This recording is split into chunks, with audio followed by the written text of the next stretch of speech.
Good morning, students. I am myself Arpita Avasthi, and I am going to teach you Chapter 5 Principles of Inheritance and Variation. Continue कर रहे हैं उसी के आगे. Last time हमने पढ़ा था कि इनहेरिटेंस क्या होता है, वेरिएशन क्या होता है, जेनेटिक्स, और why Mendel selected only pea plants, there are many varieties of plants.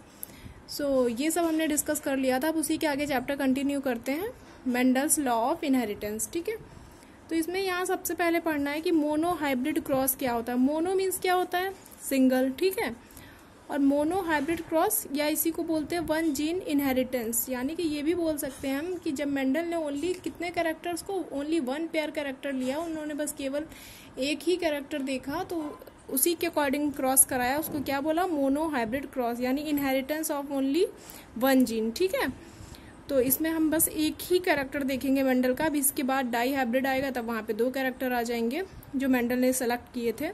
तो फर्स्ट इसके अंदर पढ़ना है लॉ ऑफ डोमिनेंस. ठीक है, तो जो फर्स्ट लॉ था मेंडल का उसका नेम क्या था, लॉ ऑफ डोमिनेंस. अब डोमिनेंस क्यों बोलते हैं वो भी अभी क्लियर हो जाएगा. सबसे पहले मेंडल ने क्या सेलेक्ट किया, प्योर टॉल प्लांट. और ये सबको पता है कि टॉल प्लांट यानी कि यहाँ पे कौन सा प्लांट था, पी का प्लांट था. ठीक है, पाइसम सेटाइवम यानी जो गार्डन पी होती है वो लिया था. और इसी के अदर हैंड क्या लिया, प्योर डॉर्फ प्लांट, यानी एक हम डोमिनेंट लेते हैं और एक क्या लेते हैं, रिसेसिव लेते हैं. ठीक है, और जो फर्स्ट जनरेशन होती है उसको किससे रिप्रेजेंट करते हैं, पी जनरेशन. अब इसके बाद देखिए इसका क्रॉस कराते हैं या इसी को हाइब्रिडाइजेशन टेक्निक भी बोलते हैं कि एक प्लांट के पॉलन ग्रेन्स को रिमूव कराया, इसको हम लोग इमैस्कुलेशन बोलते हैं, चैप्टर 2 में डिस्कस किया था.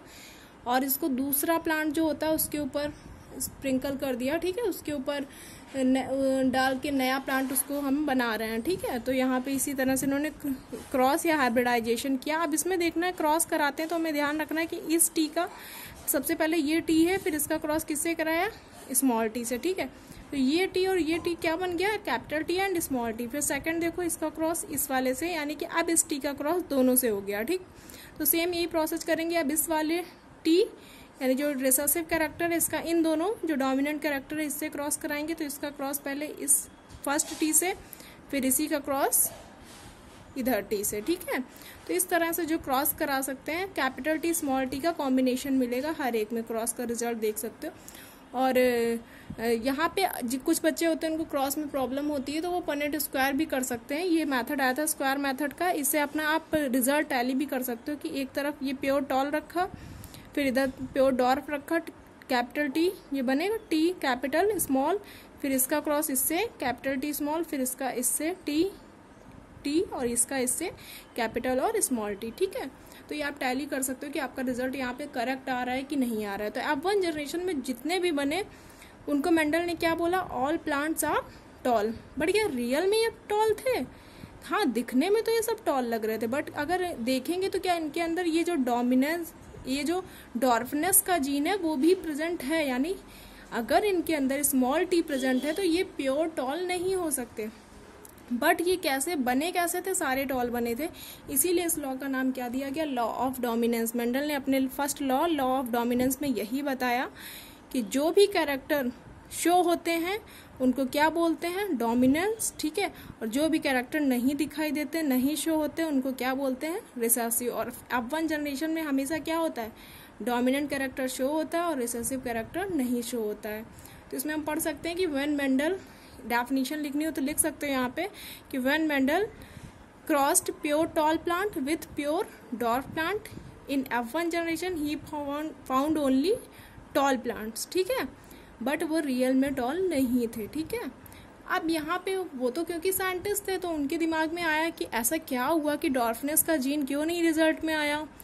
तो उन्होंने फिर यही जो रिजल्ट बना इसी रिजल्ट को आगे कन्वे किया, आगे प्रोसेस स्टार्ट की.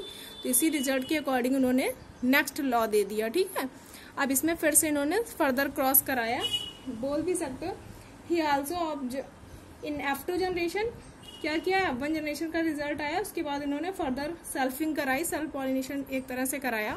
जो सेकंड लॉ आता है लॉ ऑफ सेग्रीगेशन या सेकंड लॉ. ठीक है, इसमें क्या किया, capital T small T, capital T small T, same वही प्रोसेस से क्रॉस कराया, इसका क्रॉस इससे कराएंगे तो क्या बनेगा, capital T and capital T, और इस वाले टी का जब इससे क्रॉस कराया capital T and small T, ठीक है। फिर सेम यही प्रोसेस से कैपिटल टी स्मॉल टी और यहाँ पे स्मॉल स्मॉल, तो यहाँ पे ये जनरेशन कौन सी होगी, F2। और रिजल्ट टैली करने के लिए ये पनेट स्क्वायर बना सकते हो, इससे अपना रिजल्ट मैच कर सकते हो।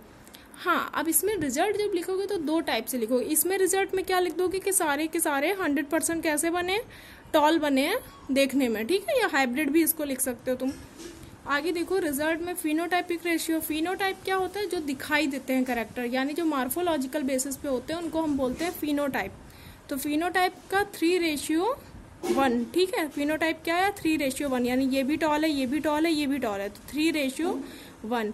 बट जीनोटिपिक रेशियो अगर जीन्स के फॉर्म में देखेंगे तो क्या होगा, एक प्योर टॉल है ये, ठीक है, ये दो हाइब्रिड टॉल है, और एक ये क्या है, डॉर्फ है, प्योर डॉर्फ। तो प्योर टॉल 1, हाइब्रिड टॉल 2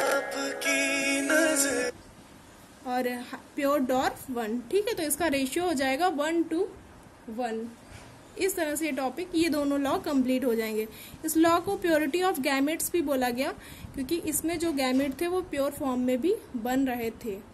इस तरह से टॉपिक जो है वो कंप्लीट हो जाएगा कि पूछ दे कि लॉ ऑफ डोमिनेंस क्या होता है, लॉ ऑफ सेग्रीगेशन क्या होता है, तो इस तरह से बता सकते हो। इनका रिजल्ट पता होना चाहिए, रेशियो पता होना चाहिए, क्रॉस करना पता होना चाहिए, और जहाँ पे भी क्रॉस में प्रॉब्लम है तो उसको बार बार करेंगे आप लोग तो आ जाएगा आपको, या फिर ये टेबल बना के भी कर सकते हैं, इसमें मार्क्स कट नहीं होते हैं। Thank you.